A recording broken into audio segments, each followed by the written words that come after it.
uma vitória importante e hoje uma exibição em que o Porto se impôs claramente no jogo desde o início.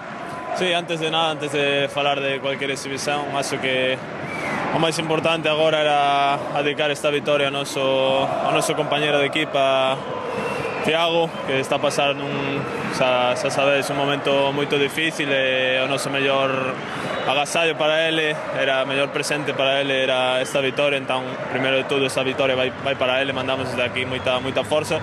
E sim, como tu dis, xogamos contra unha equipa que sabíamos que se callar viña sen moita presión, non? Pola tabela, pola posición na que está, mas saímos moito ben dende o inicio, que é algo que levamos feito ben nestes últimos xogos.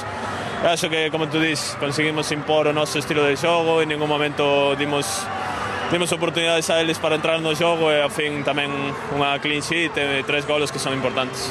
Uma semana em que o Sporting não jogou o Porto, abre aqui uma vantagem maior para o segundo lugar. É verdade que o Sporting ainda vai fazer esse jogo e pode até vencê-lo, mas ter nas próximas semanas esta vantagem maior para quem vem logo atrás dá mais conforto?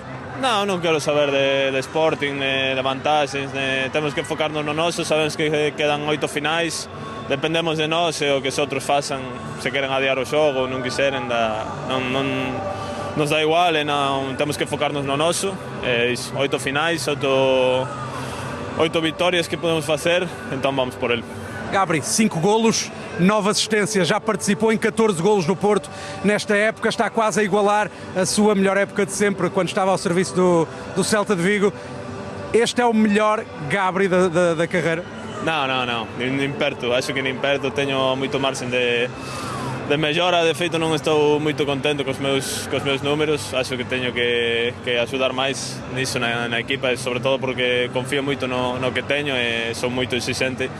Então, feliz pelo golo, mas teño que dar máis. Também não marcava desde 4 de dezembro, é o seu primeiro gol desde que é pai.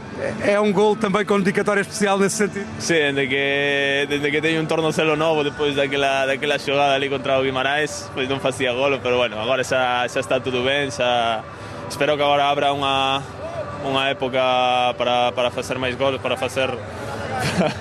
axudar máis a equipa, porque agora ven o máis importante, é o último tramo de temporada e temos que ir a por todo.